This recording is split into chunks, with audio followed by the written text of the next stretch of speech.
بسم اللہ الرحمن الرحیم۔ السلام علیکم ناظرین، پہلے کی طرح آج ایک اور ڈاکومنٹری کے ساتھ میں آپ کی خدمت میں حاضر ہوں اور امید کرتا ہوں کہ آپ اس ڈاکومنٹری کو پسند کریں گے۔ ناظرین، تاریخ کے اوراق میں کچھ ایسے لوگ پیدا ہوئے ہیں جن کا نام اور کام رہتی دنیا تک یاد رکھا جاتا ہے۔ ان میں وہ لوگ قابل ذکر ہیں جو کسی ملک، کسی قوم، کسی ادارے، کسی خاندان یا کسی سلطنت کی بنیاد رکھتے ہیں۔ آج ہم ایسی شخصیت کے بارے میں جانیں گے جس نے برصغیر پاک و ہند میں ایک ایسی مضبوط مغلیہ سلطنت کی بنیاد رکھی جس کی بازگشت آنے والی کئی صدیوں تک سنائی دیتی رہی۔ ناظرین، اس ویڈیو میں ہم جانیں گے مغلیہ سلطنت کے بانی ظہیر الدین محمد بابر کے بارے میں، جو 14 جنوری 1483 عیسوی میں وادی فرغانہ میں پیدا ہوئے، جو اس وقت کے ملک ازبکستان میں واقع ہے۔ بابر کے والد کا نام عمر شیخ مرزا تھا، جو فرغانہ کا حاکم تھا۔ عمر شیخ ایک چغتائی ترک تھا اور امیر تیمور کے خاندان سے تھا۔ بابر کی والدہ قتلغ نگار خانم کاشغر کے حاکم یونس خان کی بیٹی تھی۔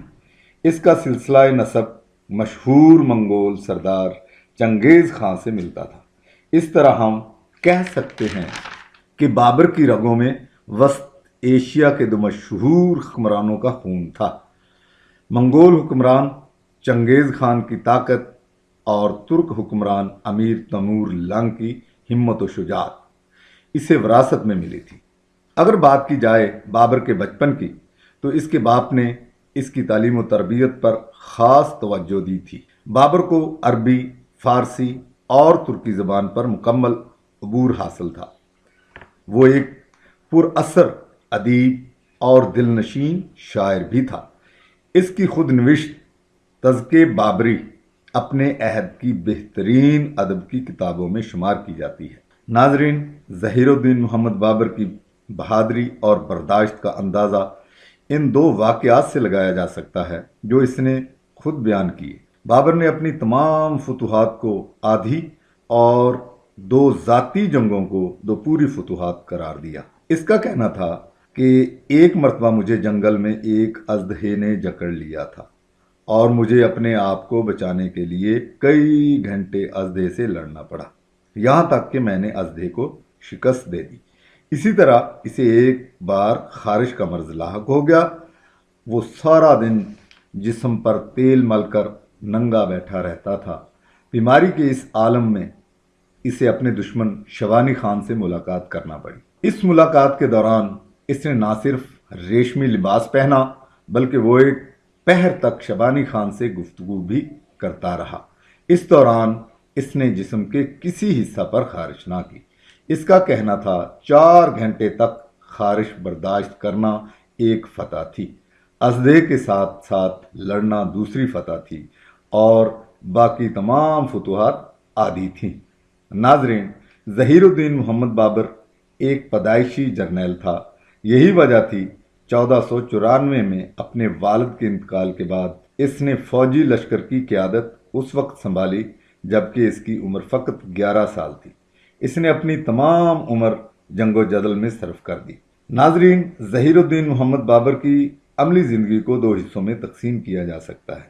اول، اس کی وسط ایشیا، اپنی بادشاہت اور اقتدار کے لیے جنگ۔ دوم، ہندوستان پر حملہ کر کے وہاں کامیاب سلطنت کا کیا۔ اگر بابر کا وسط ایشیائی جنگی مہم جوئی کا ذکر کیا جائے تو اس زمانے میں اس کو وہاں 2 سیاسی حریفوں کا سامنا کرنا پڑا، ایک شاہ ایران اور دوسرا شیبانی خان۔ بابر کی شیبانی خان اور شاہ ایران سے بہت سخت لڑائیاں ہوئیں لیکن وہاں بابر کے ہاتھ کچھ نہ آ سکا۔ اس کے بعد اس نے کابل اور قندھار پر قبضہ کر لیا اور یہاں سے وہ ہندوستان کی طرف بڑھا۔ ناظرین، ظہیر الدین بابر کو ہندوستان میں مغلیہ سلطنت کی بنیاد رکھنے کے لیے یہاں کے حکمران ابراہیم لودھی سے ایک خونریز جنگ لڑنا پڑی۔ یہ جنگ پانی پت کے مقام پر 1526 عیسوی میں لڑی گئی۔ اس وقت ابراہیم لودھی کے لشکر کی تعداد 1 لاکھ تھی۔ اس کے پاس 1000 جنگ میں حصہ لینے والے ہاتھی بھی تھے، جبکہ بابر کے لشکر کی کل تعداد 25,000 تھی۔ جنگ میں بابر کی فوج کی فتح کی وجہ اس کی منظم فوج، توپ سے بارود پھینکنے کی ٹیکنالوجی اور عمدہ فوجی حکمت عملی تھی۔ ظہیر الدین محمد بابر کو بر صغیر میں جس دوسری بڑی جنگ سے واسطہ پڑا، اس کو جنگ کنواہا کے نام سے جانا جاتا ہے۔ یہ جنگ 1527 عیسوی میں راجستھان کے حکمران رانا سانگا کے ساتھ لڑی گئی۔ جن لوگوں نے بابر کو ہندوستان پر حملہ کی دعوت دی تھی، اس میں رانا سانگا کا نام بھی سر فہرست تھا۔ رانا سانگا کا خیال تھا کہ بابر بھی امیر تیمور کی طرح ہندوستان سے لوٹ مار کرنے کے بعد چلا جائے گا۔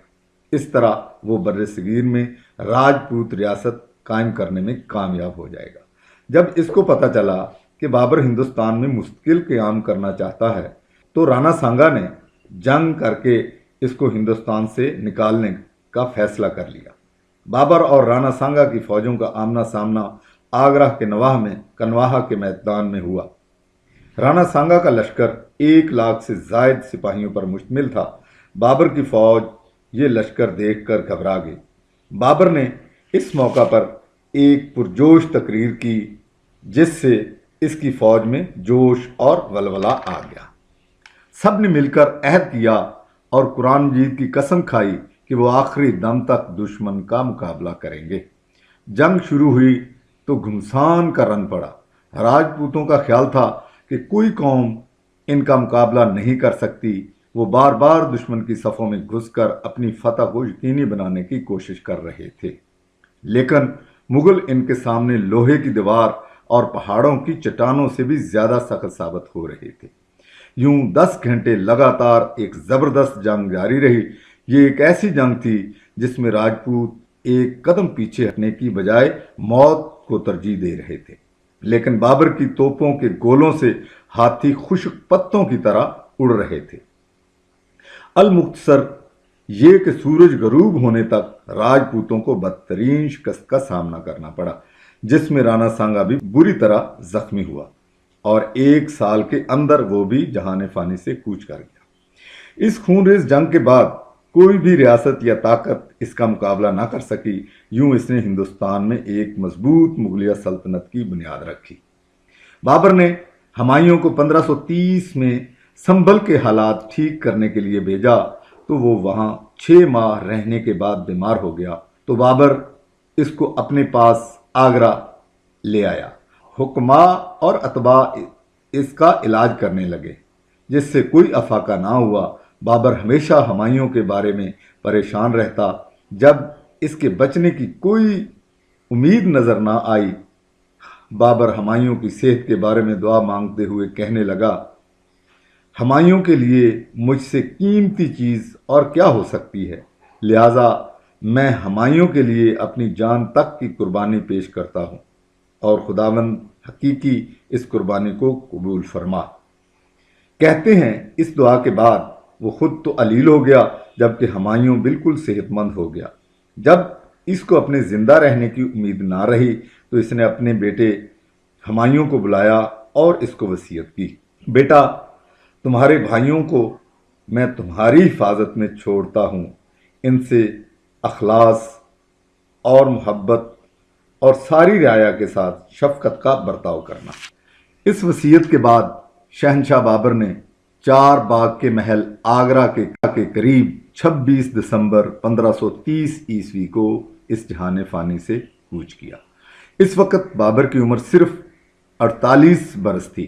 اس مختصر سی عمر میں اس نے 36 سال حکومت کی۔ اس مدت میں 26 سال کابل اور 5 سال ہندوستان پر حکومت کی۔